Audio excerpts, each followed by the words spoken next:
Hey, tonight we're going to journey back to a time when life was harder than you can imagine, but also filled with determination and hope. We're heading to Colonial America, where every single day was about survival and where the smallest comforts felt like miracles.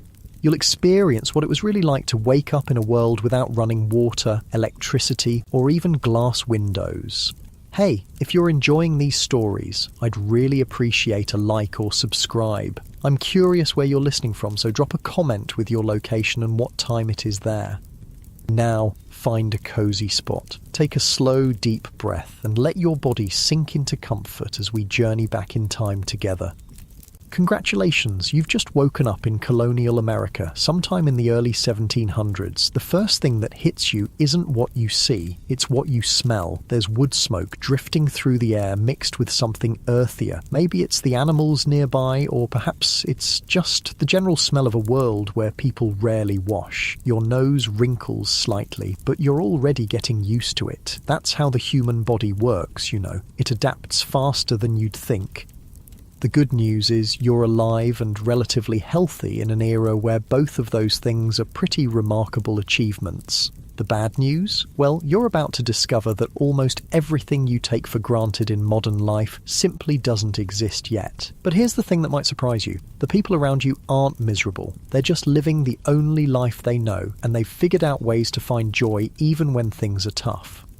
You're lying on what passes for a bed in this era. It's not like the mattresses, you know. This is basically a wooden frame with rope strung across it, topped with a thin mattress stuffed with straw or corn husks. The ropes have stretched overnight, leaving you with a saggy dip in the middle. You can feel every single piece of straw poking through the rough cloth. Your back aches in places you didn't know backs could ache. That's just how sleeping works here. Everyone wakes up a little sore. The room around you is dim, lit only by whatever sunlight manages to squeeze through the small windows. There's no glass in these windows. Glass costs more than most people make in a year. Instead, there are wooden shutters that you can close to keep out rain and cold, but that also keeps out light. Some families stretch oiled paper or cloth across their windows, which lets in a little light but makes everything look cloudy and strange. You can hear your stomach rumbling. That's actually a good sign. It means you're not one of the many colonists who go to bed hungry, but it also means it's time to start the day, because getting food on the table in Colonial America is an all-day job that starts before sunrise. The house is starting to stir around you. You can hear the soft thud of bare feet on wooden floors, the creak of floorboards that have been settling for decades. Someone's already up and moving, probably the woman of the house, because her day starts earliest of all. She needs to get the fire going again because it died down overnight, and without it, there's no way to cook food or heat water or stay warm.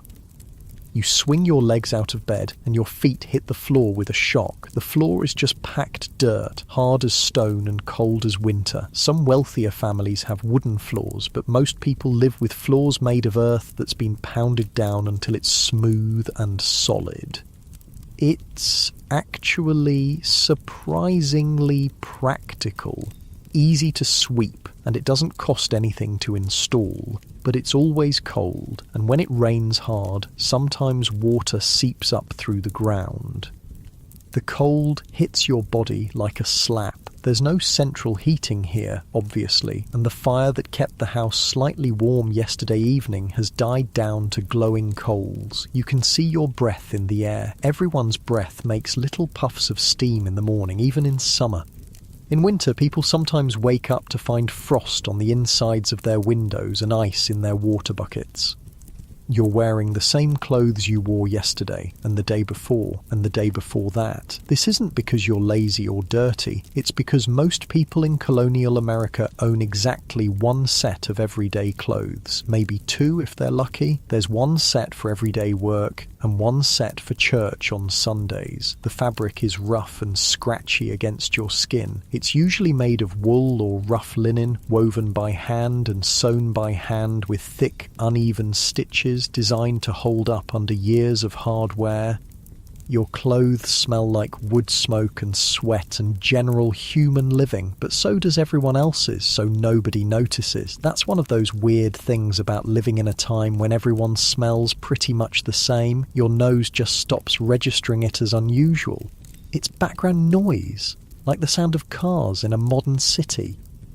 Walking to the window, you push open the wooden shutters and peer outside. The sun is just starting to rise, painting everything in that soft golden light that makes even the hardest life look beautiful for a moment. You can see other houses scattered around, most of them looking very much like the one you're in. Small, wooden, with steep roofs and tiny windows. Some are made with a technique called wattle and daub, where thin wooden sticks are woven together like a basket and then covered with a mixture of mud, straw and animal dung that hardens into surprisingly sturdy walls. The landscape looks different than you'd expect. There are stumps everywhere, big thick tree stumps that show where massive trees once stood. Clearing land for farming is backbreaking work that takes years, and colonists often just cut down trees and leave the stumps to rot, rather than spending the enormous effort it takes to dig them out. The fields between the stumps are planted with corn, wheat, or other crops that will hopefully keep everyone fed through the winter. You can see smoke rising from chimneys all around the area. Everyone's starting their day the same way, getting the fire going, because fire is literally life in colonial America. Without fire, you can't cook food, heat water, stay warm, or have light when the sun goes down. Keeping a fire going safely is a skill that can mean the difference between life and death, especially in winter.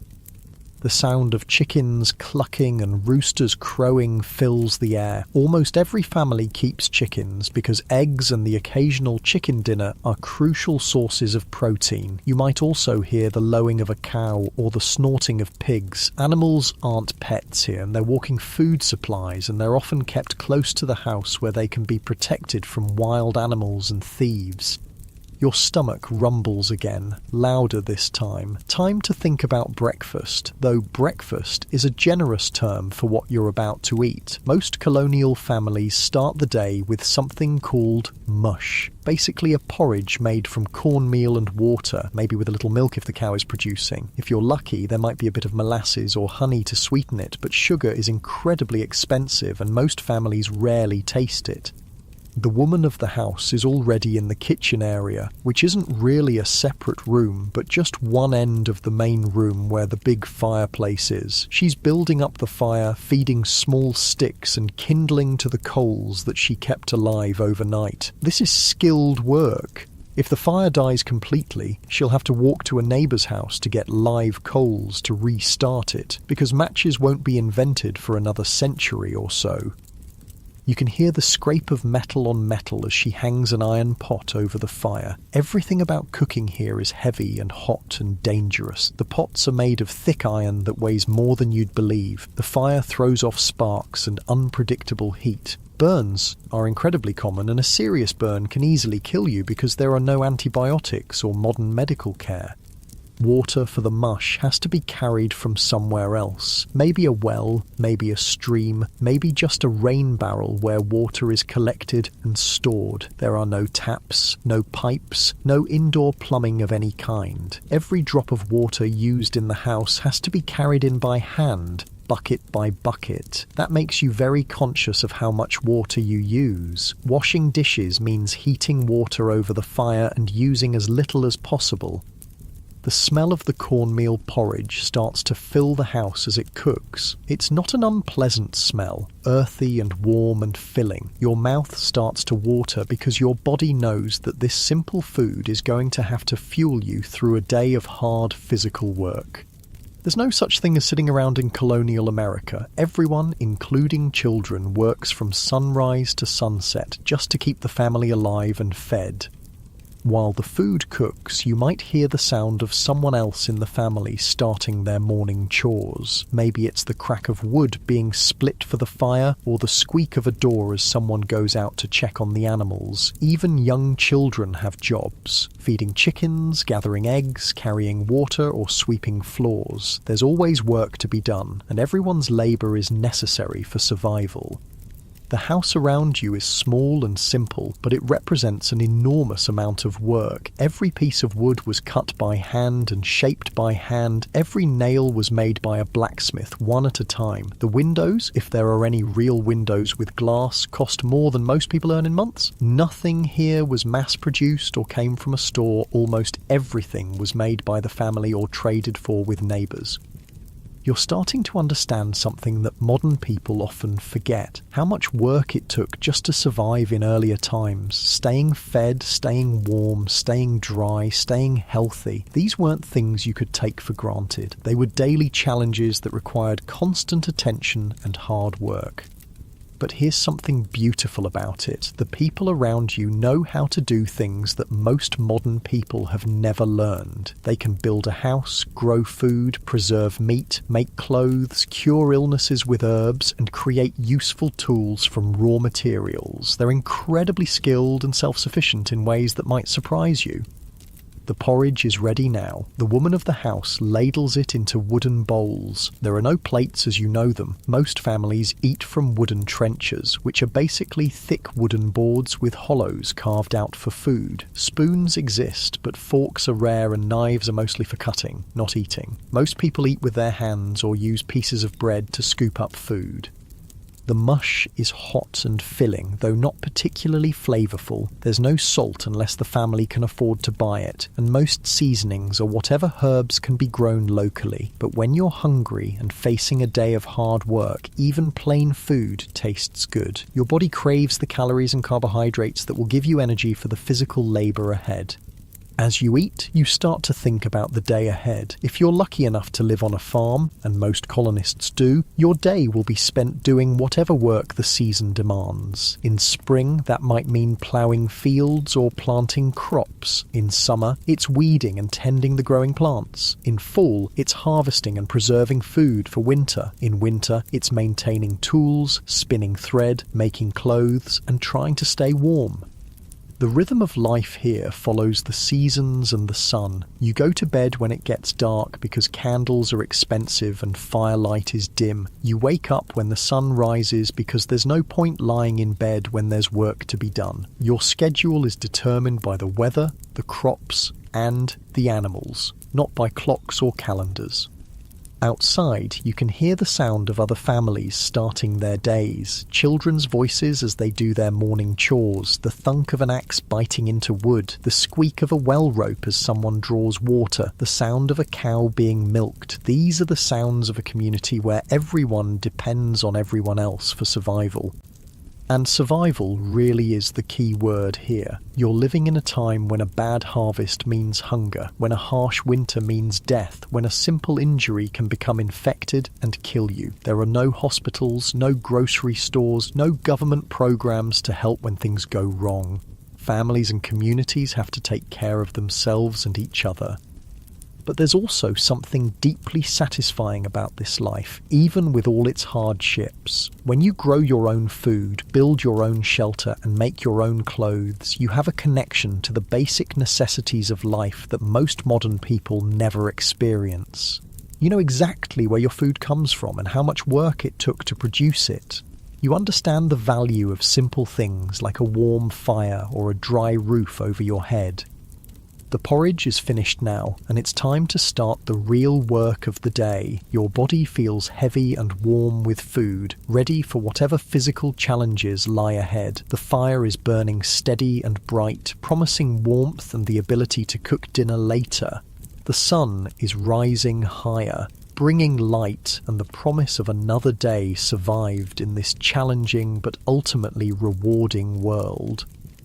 You're about to step into a day that will test your strength, your skills, and your endurance, but you're also about to experience the deep satisfaction that comes from using your hands and your back to create something valuable, to contribute to your family's survival, and to be part of a community where everyone's work matters. As you step outside into the crisp morning air, the first thing you notice is how different this world smells compared to what you might expect. There's the clean scent of wood smoke, yes, but underneath that there's something earthier, more pungent. It's the smell of a world without modern sanitation, where humans and animals live much closer together than you're used to, and where the idea of taking a bath is almost unthinkable. The house you just left represents months of back-breaking labour. Every single piece of wood was cut by hand using saws that had to be sharpened constantly. The walls were built using a technique that would seem almost impossible today. First, the men of the community came together to raise a wooden frame. Massive beams of oak or pine that were shaped with hand tools and joined together with wooden pegs and careful carpentry. You can see the marks where broad axes shaped each beam, leaving surfaces that are smooth but obviously handmade. Between those wooden beams, the walls are filled with something called wattle and daub. Picture this: thin wooden sticks, maybe as thick as your thumb, woven together like a giant basket. Then comes the daub, a mixture that might make your stomach turn. It's mud, yes, but mixed with straw, animal hair, and often animal dung. Cow manure, horse manure, whatever was available. The mixture is plastered over the woven sticks and left to dry into walls that are surprisingly strong and weatherproof. If you ran your hand along the inside wall of the house, you'd feel the rough texture where this mixture was smoothed by hand. Sometimes you can still see handprints in the dried daub where someone pressed too hard while working. These aren't perfect, smooth walls like you're used to. They're organic, uneven, shaped by human hands working with whatever materials the land provided. The roof above your head is probably made of thatch, layers and layers of dried straw or reeds woven together so tightly that water runs off instead of soaking through. Building a thatched roof is an art form that takes years to learn. The thatcher starts at the bottom and works up, layering the straw so that each row overlaps the one below it. When it's done properly, a thatched roof can last for decades and keep a house completely dry even in the worst storms. But here's something that might surprise you about colonial houses. They're usually just 1 or 2 rooms total. That house you woke up in, it might be home to a family of 8 or 10 people. Parents, children, grandparents, maybe a servant or 2, all living in a space smaller than many modern bedrooms. Privacy as you understand it simply doesn't exist. Everyone sleeps in the same room, everyone shares the same space, and everyone knows everyone else's business. The lack of privacy extends to something that modern people find almost unimaginable. What happens when you need to use the bathroom? As you walk around the property, you notice a small wooden structure set back from the house, maybe 50 or 100 feet away. That's the privy, or outhouse, and it's where every member of the family takes care of their most basic biological needs. The outhouse is basically a wooden shed built over a deep hole in the ground. Inside, there's a wooden seat with a hole cut in it, and underneath that hole is a pit that might be 6 or 8 feet deep. There's no toilet paper. That won't be invented for another century. Instead, there might be corn cobs, old rags, or just smooth stones for cleaning yourself. In winter, going to the outhouse means bundling up and trudging through snow and ice for what might be a very unpleasant few minutes. But here's the thing that really shows how different life was. When that pit gets full, someone has to dig a new one and move the outhouse. Imagine that job on a hot summer day. The waste doesn't just disappear, it sits there, fermenting and attracting flies and creating smells that would make a modern person sick. And because most colonial settlements are built near water sources like streams or wells, that waste often seeps into the ground and contaminates the drinking water. This contamination is one of the biggest killers in colonial America. Diseases like dysentery, typhoid fever, and cholera spread like wildfire through communities where human waste and drinking water mix. You might remember reading about Valley Forge, where George Washington's army spent that terrible winter. What you might not know is that more of his soldiers died from disease than from cold or hunger. About 2/3 of the men who died at Valley Forge were killed by dysentery and typhoid fever, diseases that spread because of poor sanitation. When night falls or the weather is too harsh for a trip to the outhouse, families use chamber pots. These are basically ceramic or metal bowls that people use as toilets inside the house. Every morning, someone, usually a woman or child, has to empty these pots. And where do they empty them? Often they just dump them out the nearest window. If you were walking down a street in colonial Boston or Philadelphia, you'd want to stay alert for the cry of "Gardyloo," a warning that someone was about to dump a chamber pot from an upstairs window. The streets themselves are something that would shock modern sensibilities. There's no garbage collection, no street cleaning, no sewage system. People throw their household waste directly into the street. Food scraps, broken pottery, old clothes, and yes, human waste all end up in the roadways. Add to that the droppings from all the horses, cows, pigs, and chickens that share the streets with people, and you get a picture of urban life that's hard to imagine. When it rains, these streets become rivers of filth. When it's dry, the waste turns to dust that blows around and gets into everything. The smell is something you'd have to experience to believe, and this isn't just in poor neighbourhoods. Even the wealthiest parts of colonial cities deal with these same sanitation problems. Given all this, you might think that people in colonial times were constantly trying to get clean. But here's something that would absolutely amaze a modern person. Most colonists almost never take baths, not because they're lazy or don't care about being clean, but because the very idea of immersing your whole body in water is seen as dangerous, unhealthy, and possibly immoral. The typical colonial American might wash their face and hands once a day using a cloth and a basin of water. That's it. That's the extent of their daily hygiene routine. Their bodies, from neck to toe, might not be washed with soap and water for months at a time, maybe not even once a year. Full body bathing is reserved for infants, and even then it's more about hardening them against disease than about getting them clean. Why this fear of bathing? Part of it comes from medical beliefs of the time. Many doctors believe that water can weaken the body or make it more susceptible to disease. They think that the natural oils and dirt on your skin actually protect you from illness. The idea that cleanliness prevents disease, something we take for granted, simply hasn't been discovered yet.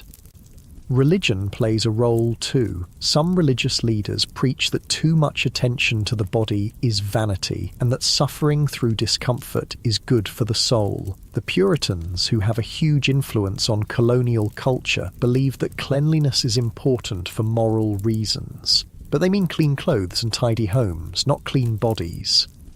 There's also the practical matter of heating water. Remember, every drop of water has to be carried by hand and heated over a fire. Heating enough water to fill a bathtub would take hours and use enormous amounts of precious firewood. For most families, it's just not worth the expense and effort. So, what do people smell like? Well, everyone smells pretty much the same. Like wood smoke, sweat, and the general scent of human bodies that haven't been washed. Clothes are rarely laundered because soap is expensive, and the process of washing clothes is incredibly labour-intensive. Most people own only 1 or 2 sets of clothes, and they wear them until they literally fall apart. The soap that does exist is nothing like what you're familiar with. Colonial soap is made from animal fat and lye, which is created by filtering water through wood ashes. The process is dangerous. Lye can burn your skin, and the resulting soap is harsh and caustic. It's primarily used for washing dishes and clothes, not bodies. Using this soap on your skin would leave you red, irritated, and probably with chemical burns. Women's hair is kept covered almost all the time, partly for religious reasons and partly because washing hair is almost impossible. They might brush it and re-braid it, but actually washing it with soap and water is a rare event. Men often keep their hair short or shave their heads completely and wear wigs instead. The wigs can be cleaned more easily than natural hair, and they can be removed if they become too infested with lice. And lice are everywhere, absolutely everywhere. Body lice, head lice, clothes lice, they're just part of life. Everyone has them, from the poorest farmer to the wealthiest merchant. George Washington himself complained about wigs full of lice. People try to control them by combing their hair with fine-toothed combs and by boiling their clothes, but completely getting rid of lice is nearly impossible in a world without effective cleaning methods. The smell of unwashed human bodies is just background noise in colonial life. When everyone smells the same, your nose stops noticing it. It's like how people who live near a paper mill stop smelling the sulphur, or how people in modern cities stop hearing traffic noise. Your senses adapt to what's normal in your environment.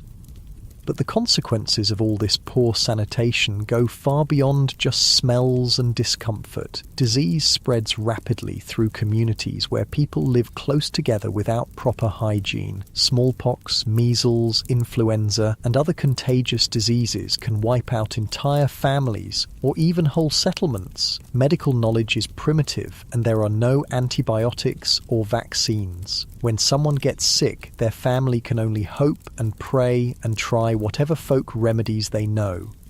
Even minor infections can become life-threatening. A small cut that gets dirty can lead to blood poisoning. A tooth infection can spread to the brain. Childbirth is incredibly dangerous because there's no understanding of germs or sterile conditions. Many women die in childbirth, and those who survive often suffer from infections that plague them for the rest of their lives.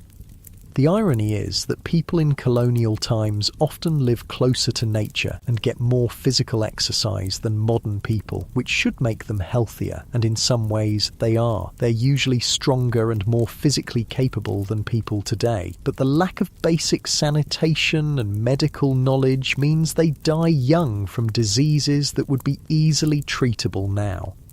Children are especially vulnerable. It's not uncommon for families to lose half their children before they reach adulthood. Parents don't even name babies until they're several months old because infant mortality is so high. When you see colonial graveyards, you'll notice how many tiny headstones there are marking the graves of children who lived only days or weeks.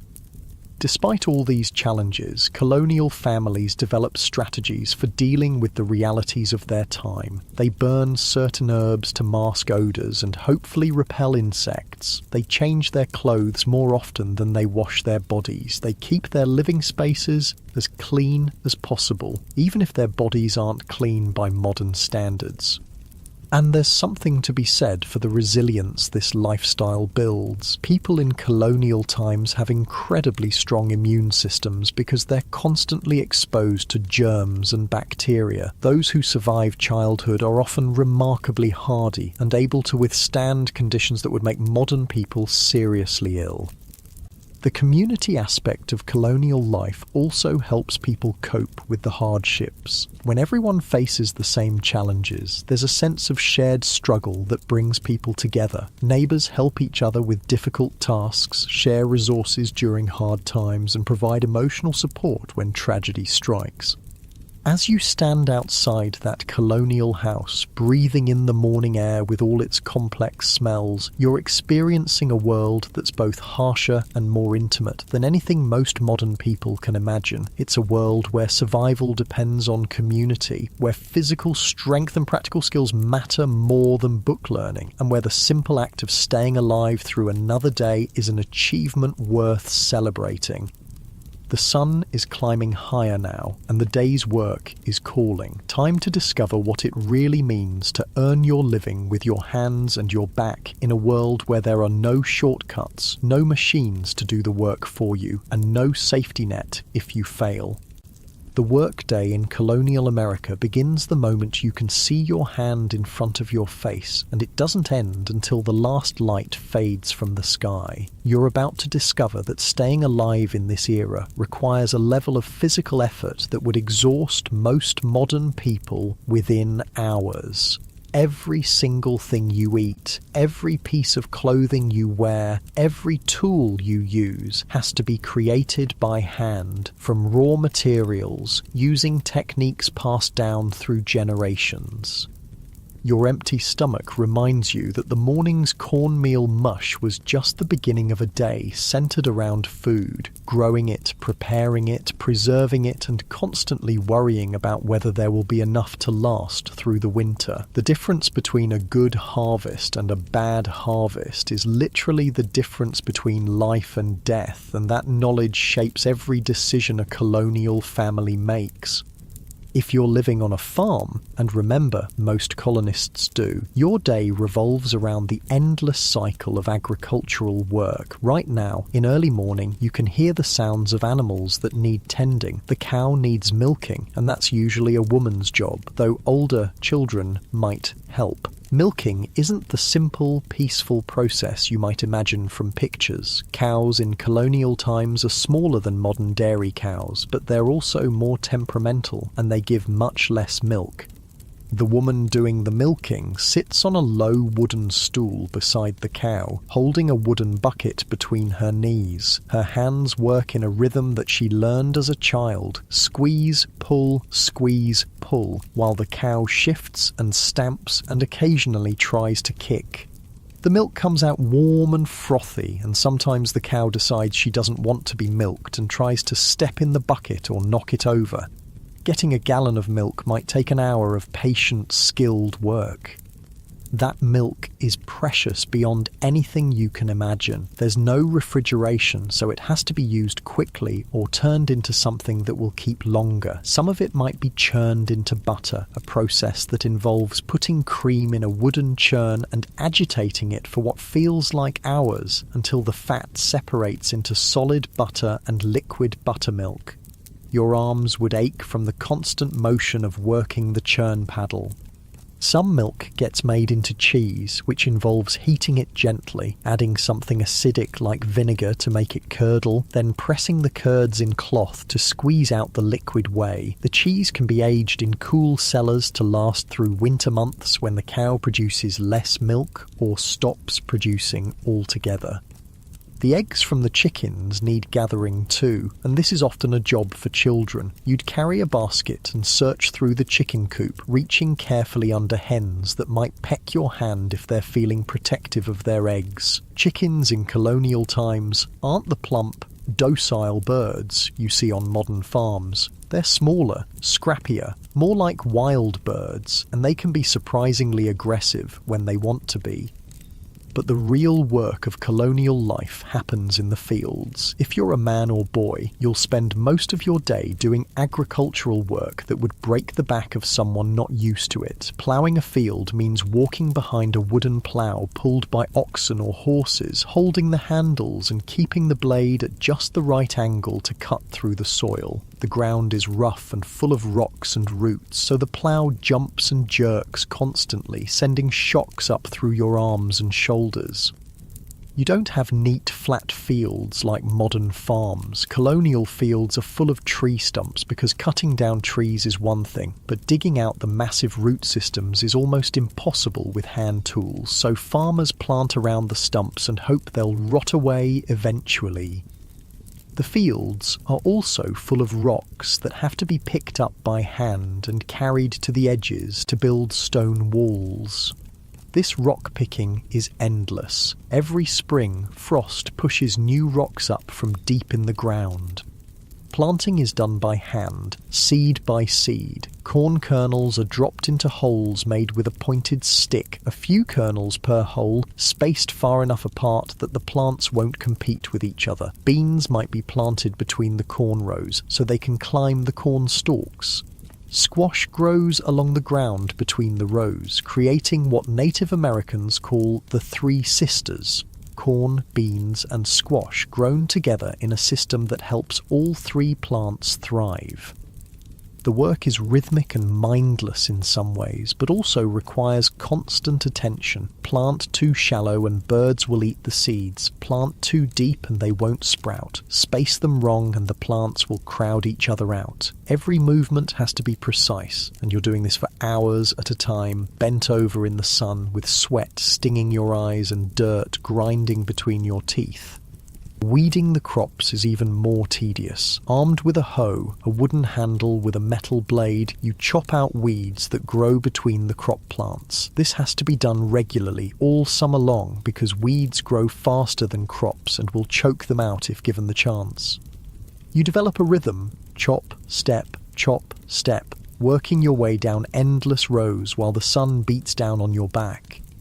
Harvest time is when everyone in the family works together from dawn to dusk. Corn has to be picked by hand, ear by ear, and then the kernels have to be removed from the cobs. This is often done as a community activity, with several families gathering together for a corn husking bee. People sit in a circle, talking and laughing while their hands work automatically, stripping kernels from cobs and dropping them into baskets. Wheat and other grains are cut with hand tools called scythes, long wooden handles with curved metal blades. Using a scythe properly is an art that takes years to learn. You swing the blade in a smooth arc, cutting through the grain stalks close to the ground while walking forward at just the right pace. Do it wrong and you'll either miss the grain or cut yourself with the razor-sharp blade.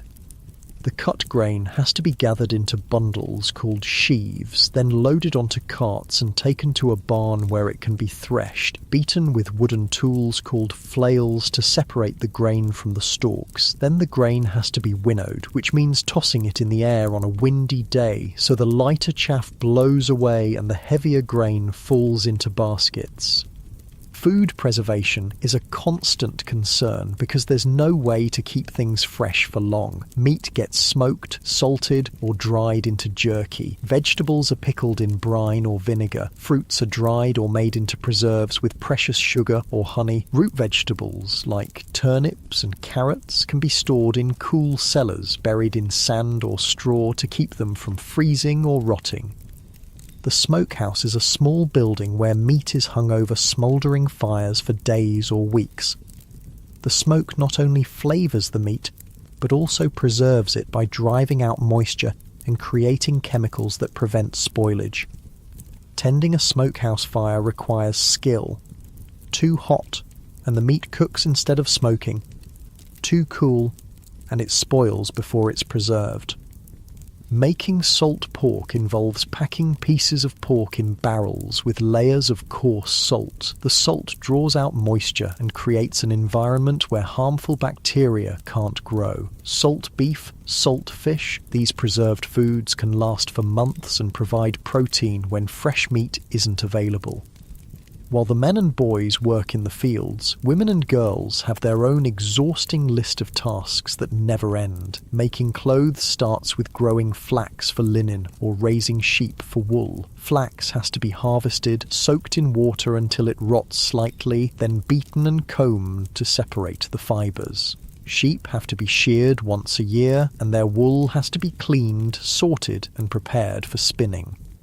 Spinning thread is a skill that takes years to master. Using a spinning wheel, a woman draws out fibres and twists them into continuous thread, controlling the thickness and strength with subtle movements of her fingers. A skilled spinner can produce several hundred yards of thread in a day, but it requires hours of concentrated work.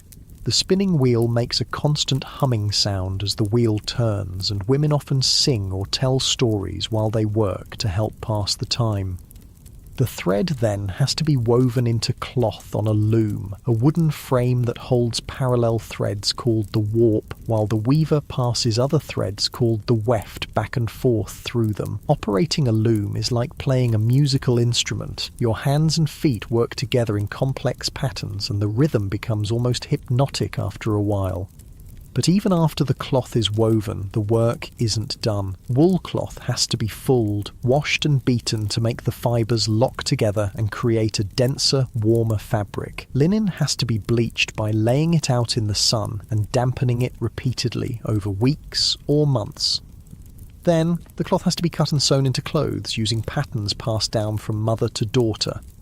All sewing is done by hand, stitch by tiny stitch. A woman might spend weeks making a single shirt, and every stitch has to be strong enough to withstand years of hard wear and harsh washing. The thread is made from the same fibres as the cloth, and needles are precious metal tools that are carefully maintained and never lost. Cooking is another full-time job that requires constant attention and skill. Every meal has to be prepared over an open fire in the fireplace, using heavy iron pots that hang from hooks and chains. Controlling the heat means moving pots closer to or farther from the flames, adding or removing logs, and constantly tending the fire to keep it at the right temperature. Bread baking happens in a stone or brick oven built into the side of the fireplace. First, a fire is built inside the oven chamber and allowed to burn until the stones are heated through. Then the coals and ashes are scraped out, loaves of bread are placed inside on wooden paddles, and the opening is sealed with a door or clay plug. The residual heat from the stones bakes the bread slowly and evenly. But you can only bake when the oven is hot, so bread baking is a major production that happens once or twice a week. Women often coordinate with neighbours so that several families can use the same oven on the same day, taking turns sliding their loaves in and out of the hot chamber. Preparing other meals means constant stirring of stews and porridges to keep them from burning, careful attention to roasting meat on spits that have to be turned by hand, and managing multiple pots and pans over a fire that throws off sparks and unpredictable heat. Burns are incredibly common, and a serious burn can easily become infected and kill you. Water for cooking and cleaning has to be carried from a well or stream, bucket by bucket. In winter, this might mean breaking ice and melting it over the fire. In summer, it means walking to the water source multiple times a day with heavy buckets that leave your shoulders aching. Washing dishes is done with minimal water and harsh soap, and pots are often just scraped clean and wiped out rather than truly washed. The same pot might be used to cook several different foods in sequence, each one picking up flavours from what came before. Laundry is an occasional nightmare that involves heating large quantities of water, scrubbing clothes on washboards with harsh soap, rinsing them in cold water, and wringing them out by hand before hanging them to dry. Women often do laundry together as a community activity, share in the work and the large vessels needed to heat water. The rhythm of colonial work follows the seasons and the daylight. In summer, when days are long, people work as much as 16 hours a day. In winter, when daylight is precious, they work by firelight, but mostly focus on indoor tasks like spinning, weaving, and tool repair. Everyone in the family has essential work to do. Children as young as 5 or 6 have regular chores that contribute to the family's survival. Boys help their fathers with farming and learn skills like carpentry, blacksmithing, or whatever trade the father practices. Girls help their mothers with cooking, cleaning, and textile work, learning the skills they'll need to run their own households someday. There's no such thing as leisure time as modern people understand it. When the essential work is done, people might have a few minutes to sit by the fire and talk, but there's always something that needs doing. Clothes to mend, tools to repair, food to prepare for the next day. The physical toll of this lifestyle is enormous. People's hands are permanently stained and scarred from their work. Their backs ache from bending over crops and looms. Their feet are tough and calloused from walking on rough ground. But they're also incredibly strong and capable, able to do things with their hands that would seem like magic to someone from the modern world.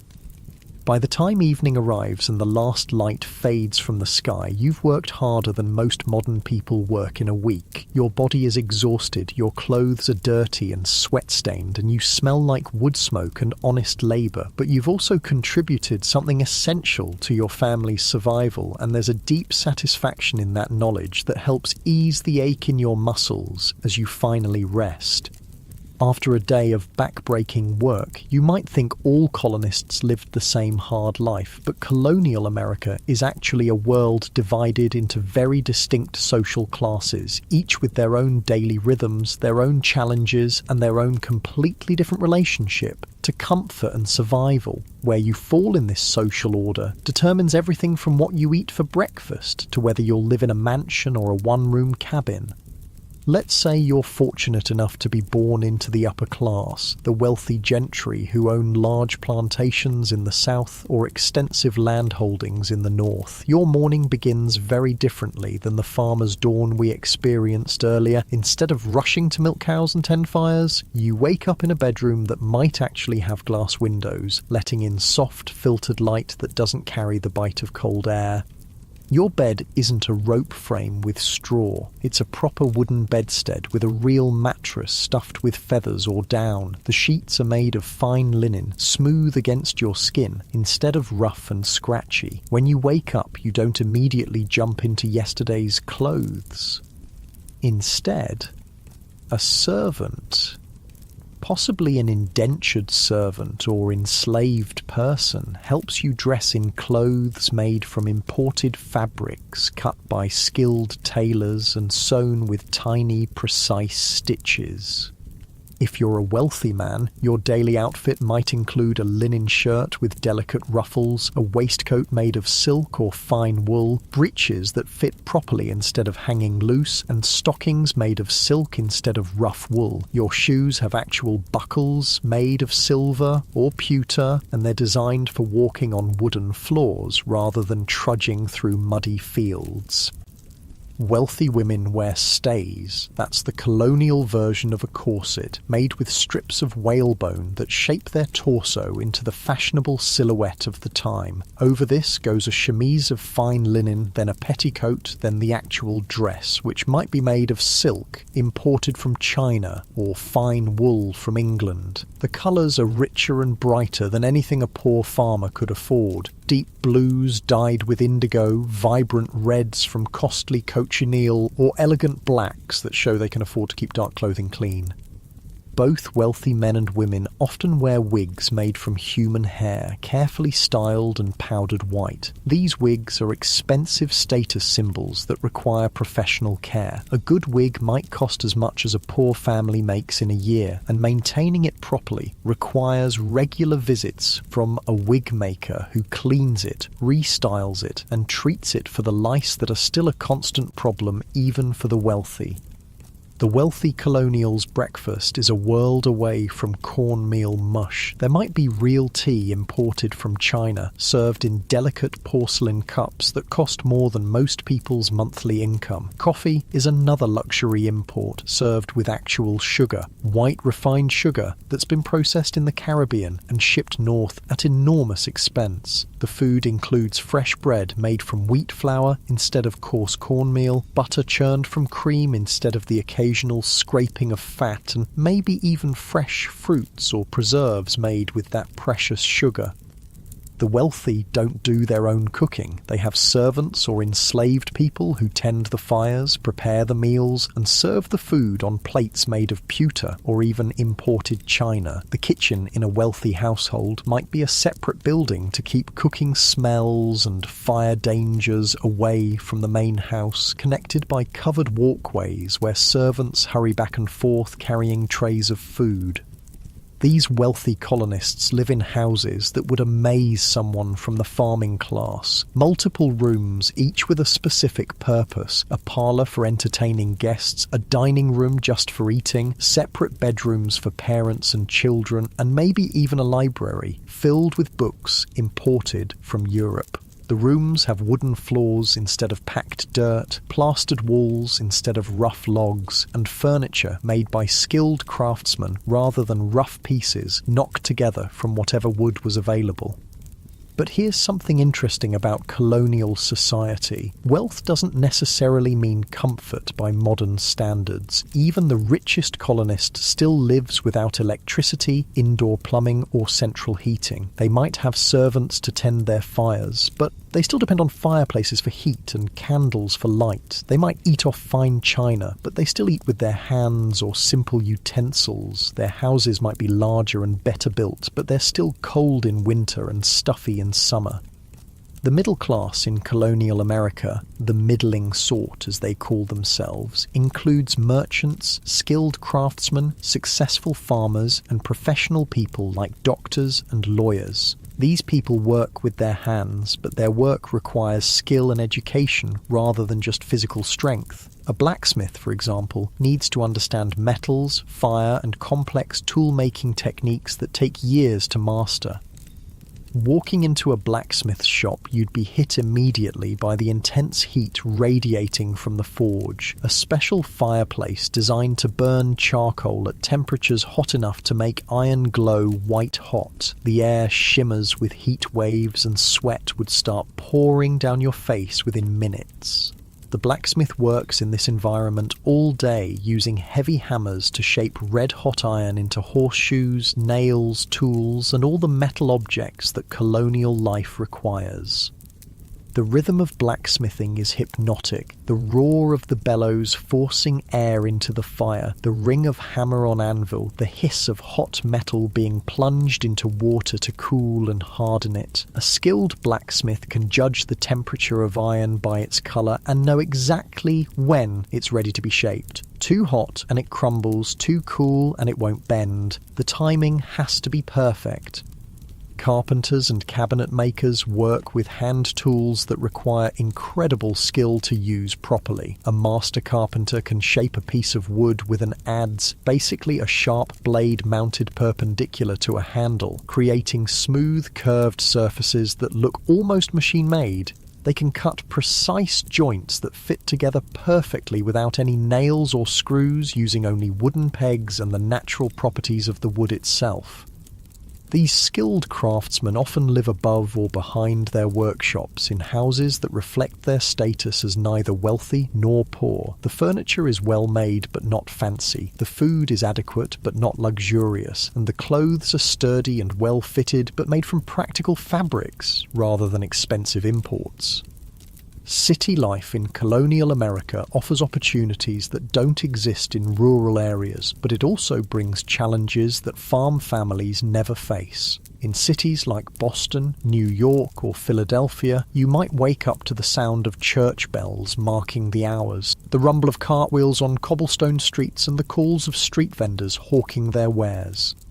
Cities have actual streets instead of just paths through the forest, though these streets are narrow, crowded, and often impassable during bad weather. Houses are built close together, sometimes sharing walls, and the smells and sounds of your neighbours are impossible to escape.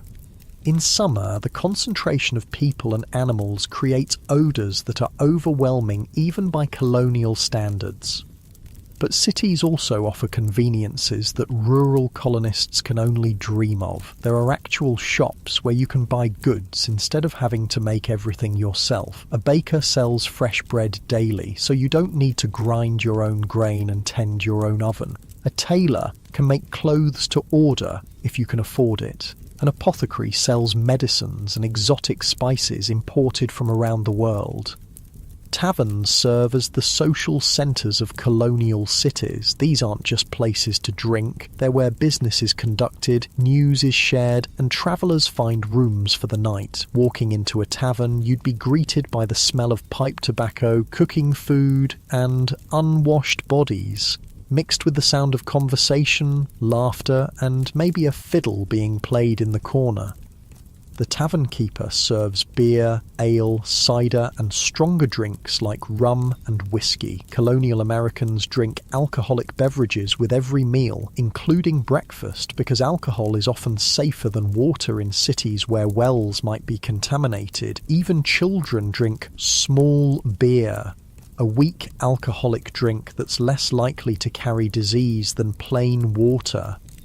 Education in colonial America varies dramatically depending on your social class and where you live. Wealthy children, especially boys, might be sent to formal schools or have tutors who teach them Latin, Greek, mathematics, and classical literature. The goal is to prepare them for college. Places like Harvard, which was founded in 1636, or the College of William and Mary in Virginia. Middle-class children might attend what are called dame schools, informal schools run by women in their homes, where children learn basic reading, writing, and arithmetic. The dame who runs the school is usually a widow or unmarried woman who needs income, and she teaches a dozen or so children of various ages in her kitchen or parlour. Poor children, especially in rural areas, often get no formal education at all. They might learn to read from their parents or the local minister, but more often they go straight to work as soon as they're old enough to be useful. For them, education means learning practical skills: how to farm, how to cook, how to make and repair the things their families need to survive. Even children who do learn to read often have very few books available. The Bible is usually the only book in most households, and children learn to read by studying Bible verses. Other books are incredibly expensive because they have to be imported from Europe or printed on hand-operated presses using paper that's made one sheet at a time. Religious life dominates colonial society in ways that might surprise modern people. Sunday isn't just a day of rest, it's a day when everyone in the community is required to attend church services that can last for hours. The church building is often the largest and most impressive structure in town, and church attendance is both a religious duty and a social obligation. Puritan services in New England are particularly intense. The congregation sits on hard wooden benches in an unheated building, listening to sermons that can last 2 hours or more. The minister preaches about sin, salvation, and the constant struggle between good and evil, often using fear of damnation to encourage proper behaviour. People are expected to sit perfectly still and pay attention, and falling asleep during the sermon is considered a serious breach of etiquette. But church isn't just about religion, it's also where the community comes together to share news, conduct business, and maintain social connections. After the service, people linger in the churchyard, catching up on gossip, arranging marriages, and discussing the practical matters of community life. Religious beliefs also shape daily behaviour in ways that go far beyond Sunday services. The Puritans believed that hard work is a form of worship, that suffering builds character, and that success in this world might be a sign of God's favour. These beliefs help explain why colonists are willing to endure such difficult living conditions. They see hardship as part of God's plan. Colonial communities organise themselves around shared work and mutual aid in ways that are essential for survival. Barn raisings bring together all the men in an area to build a new barn in a single day. House raisings do the same for new homes. These events are part work party, part social gathering, with everyone contributing their labour and skills to help a neighbour.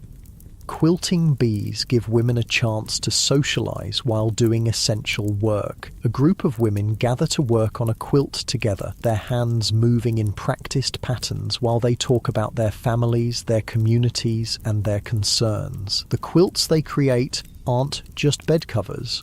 They're works of art that represent countless hours of skilled labour and creativity. Corn-husking bees turn the tedious work of preparing corn for storage into a social event. Families gather in someone's barn with huge piles of corn ears waiting to be husked. People sit in circles, talking and laughing while their hands automatically strip away the husks. There might be music, dancing, and plenty of food to reward the workers. Harvest time brings communities together in ways that show how dependent people are on each other. When one family's crops are ready, neighbours drop their own work to help with the harvest. Everyone knows that they'll need the same help when their own crops are ready, and that a delay of even a few days can mean the difference between a successful harvest and disaster. The differences between the three colonial regions, New England, the Middle Colonies, and the South, create distinct cultural patterns that affect daily life in profound ways. New England, with its rocky soil and harsh winters, develops a culture based on small farms, fishing, and eventually manufacturing. The Middle Colonies, with their fertile soil and mild climate, become the breadbasket that feeds much of colonial America. The South, with its long growing season and rich soil, develops a plantation system based on cash crops like tobacco and rice. These regional differences show up in everything from the food people eat to the houses they build to the work they do. A New England fishing village looks and feels completely different from a Virginia tobacco plantation or a Pennsylvania grain farm. But despite these differences, all colonists share the basic challenge of creating a new society in a land that's still largely wilderness.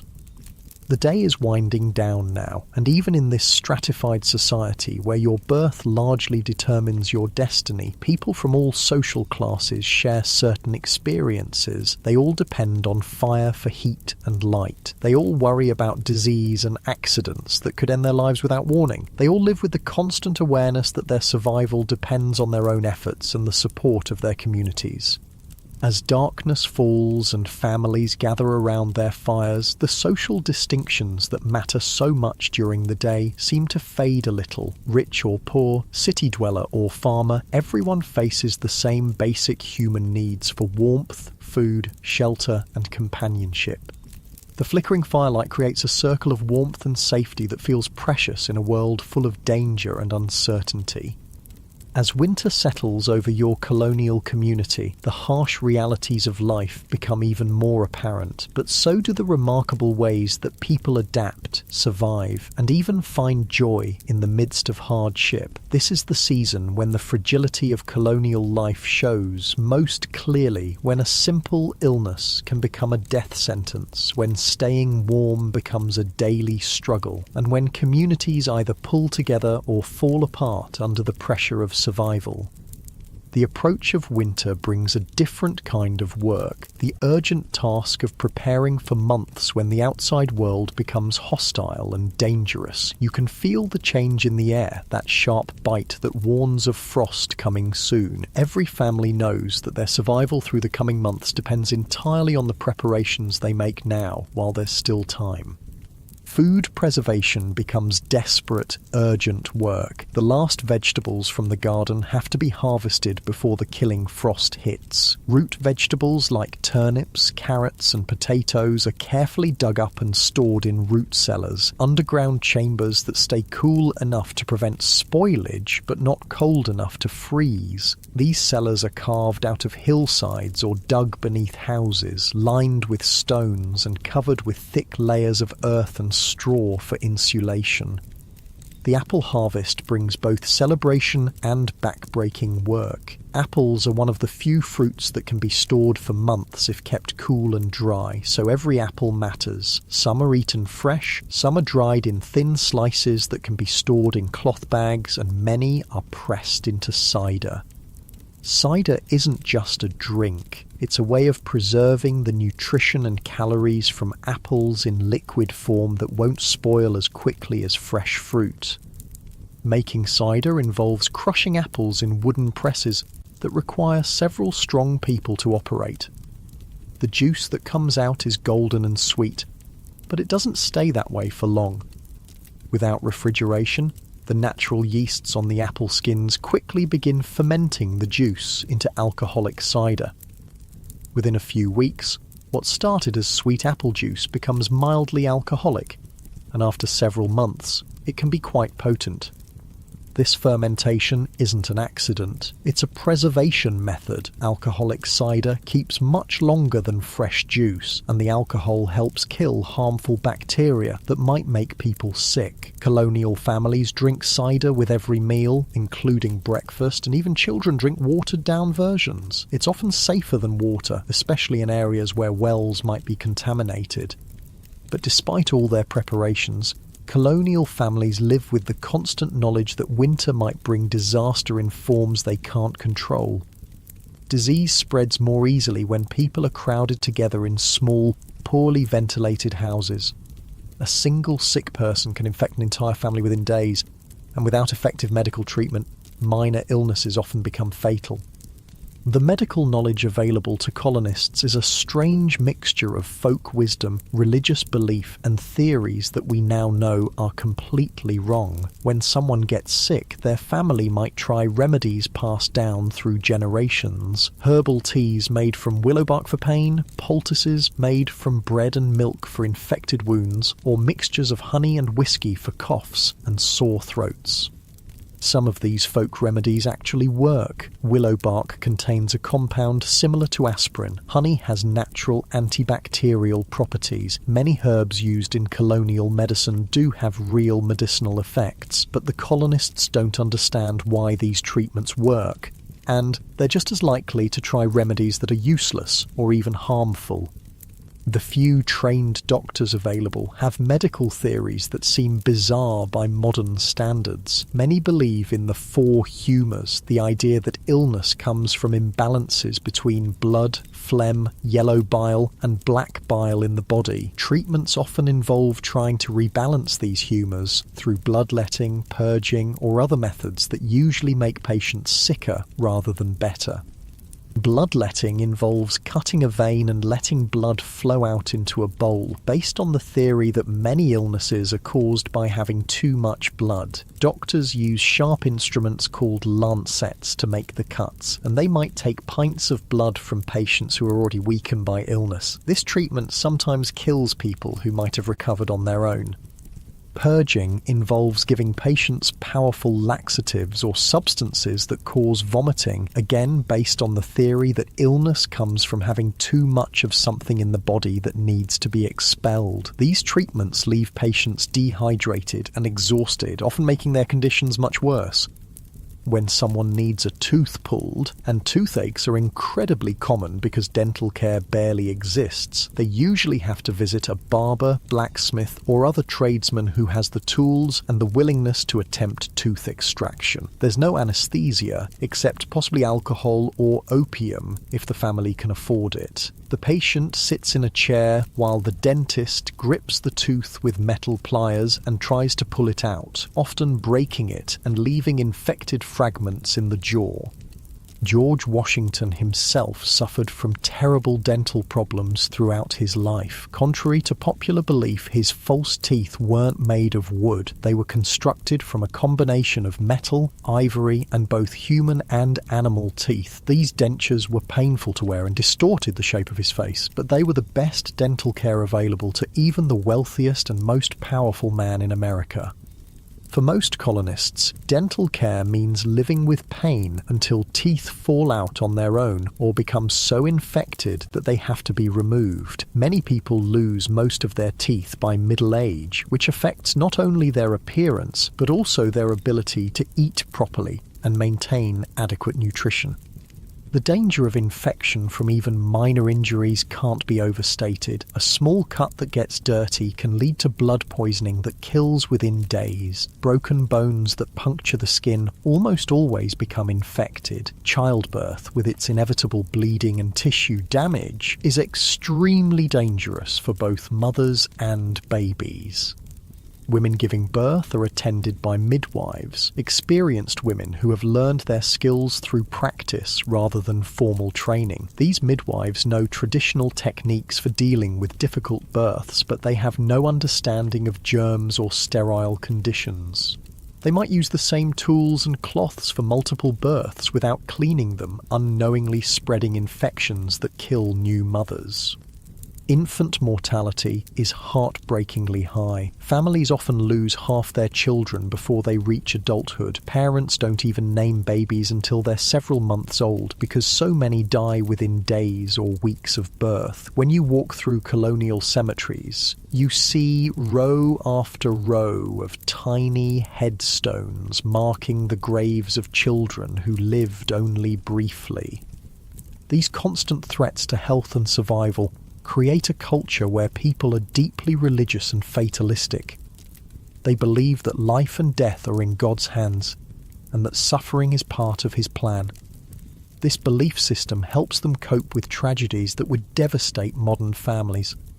The death of children, the loss of spouses in their prime, the constant presence of pain and illness. But colonial life isn't all hardship and suffering. People find ways to create joy and celebration even in the midst of difficulty. Winter evenings, when the day's work is done early because of short daylight hours, become times for storytelling, music, and simple entertainment that brings families and communities together. Around the fireplace, families gather to share stories passed down through generations. These might be folk tales brought from Europe, stories about local events and characters, or religious stories from the Bible. The storyteller's voice rises and falls with the flickering flames, creating dramatic shadows on the walls and drawing listeners into worlds of adventure and imagination. Music is a constant presence in colonial life, though the instruments are simple and homemade. A fiddle made by a local craftsman provides music for dancing at community gatherings. Someone might play a wooden flute carved from a piece of maple, or beat out rhythms on a drum made from a hollow log with animal skin stretched across the top. Singing is free entertainment that everyone can participate in. Families sing together while they work, mother and daughters harmonizing while they spin thread, father and sons keeping time while they split wood. The songs might be hymns learned at church, work songs that help coordinate group labor, or ballads that tell stories of love, loss, and adventure. Children create their own entertainment from whatever materials are available. A piece of wood becomes a doll, a handful of stones becomes a game, a length of string becomes a toy called a whirligig that spins and buzzes when you pull it tight and release it. Boys might play with wooden hoops that they roll along the ground with sticks, or carve whistles from pieces of willow bark. Girls practice the skills they'll need as adults by playing with miniature versions of women's tools. They might have tiny spinning wheels, small looms, or doll-sized cooking pots that let them imitate their mother's work. These aren't just toys, they're training tools that teach essential life skills through play. Seasonal celebrations mark the rhythm of colonial life and provide breaks from the constant work of survival. Harvest festivals celebrate the successful completion of the year's agricultural work and give thanks for food that will carry the community through winter. These gatherings feature the best food the community can produce: fresh bread, roasted meat, preserved fruits, and that precious alcoholic cider.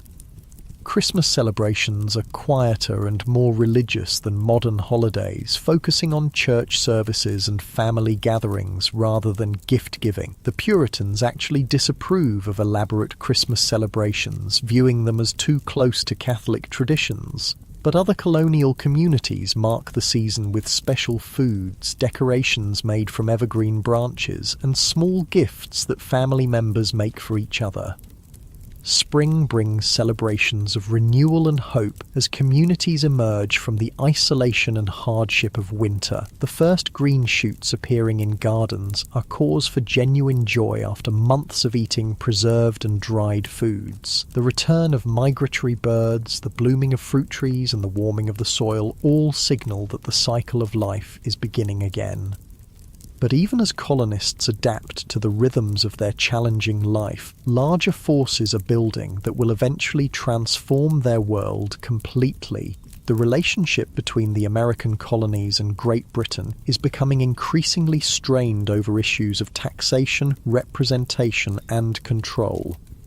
The British government, deeply in debt from wars fought partly to defend the American colonies, begins imposing new taxes to raise revenue. The Sugar Act, the Stamp Act, the Townshend Acts. These measures require colonists to pay taxes on everything from molasses to paper to tea.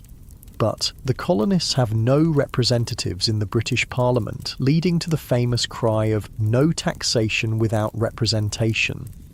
colonial merchants and craftsmen find their businesses hurt by British policies that favour trade with England over local production. A blacksmith who could make nails for his community is told he must buy more expensive nails shipped from England. A furniture maker who could craft beautiful pieces from local wood is undercut by imported goods that British law favours. These economic pressures combine with a growing sense of American identity that's been developing for generations. Colonists who were born in America, whose parents and grandparents were born in America, begin to think of themselves as Americans rather than British subjects.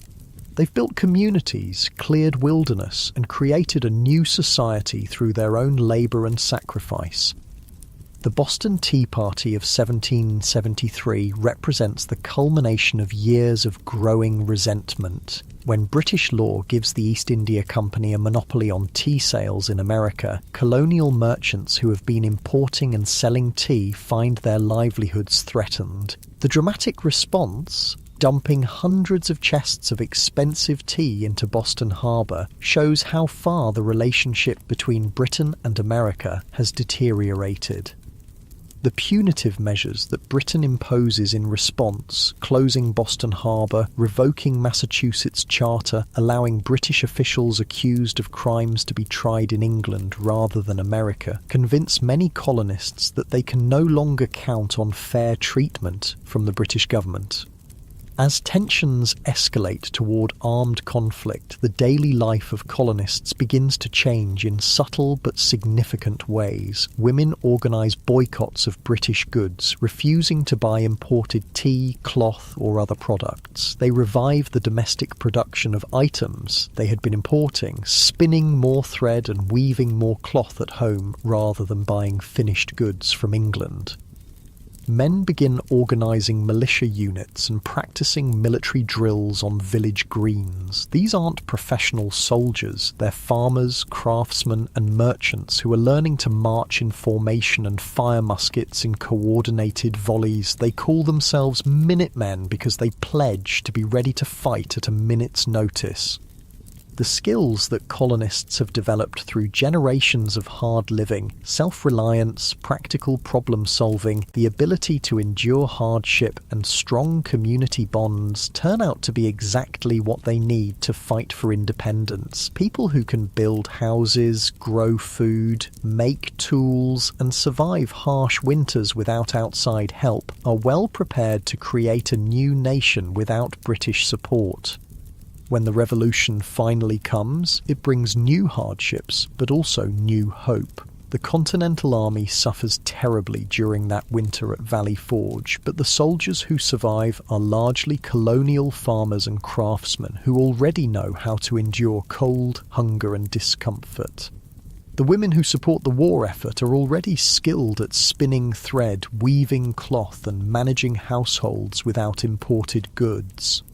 As you drift off to sleep in your colonial bed with the fire dying down to glowing coals and the sounds of the community settling into nighttime quiet, you're experiencing the end of an era. The world you've lived in today, this world of handmade everything, of communities bound together by necessity, of lives shaped by the rhythms of seasons and the demands of survival, is about to be transformed by revolution and independence. But the character traits that this colonial experience has created won't disappear. The self-reliance, the willingness to work hard, the sense of community responsibility, the belief that ordinary people can solve extraordinary problems, these become part of the American character that continues to shape the nation for generations to come. The people sleeping around you tonight have already accomplished something remarkable. They've taken a wilderness and turned it into communities. They've transplanted European civilization to American soil and adapted it to new conditions. They've created a society where a poor farmer's son can become a skilled craftsman, where communities take care of their members, and where hard work and determination matter more than inherited status. In just a few years, these same people will create a new nation based on ideas that seem radical for their time. That governments should serve the people rather than the other way around. That ordinary citizens can govern themselves. that individual liberty and community responsibility can coexist. The daily experiences of colonial life, the need to cooperate for survival, the rewards of hard work, the dangers of concentrating too much power in distant authorities, have prepared them for this revolutionary experiment. So as you close your eyes and let the peaceful sounds of a colonial night wash over you, remember that you've spent a day in the lives of people who were quietly, unknowingly preparing to change the world. Their struggles with basic survival, their small daily acts of cooperation and mutual aid, their gradual development of a distinctly American way of life, all of this was building towards something larger than any of them could imagine. The morning will bring another day of hard work, another round of challenges and small triumphs, another opportunity to prove that free people can take care of themselves and each other. And eventually, all those mornings will add up to something extraordinary. A new nation built on the foundation of everything these colonial Americans learned about life, work, community, and the quiet dignity of ordinary people doing extraordinary things.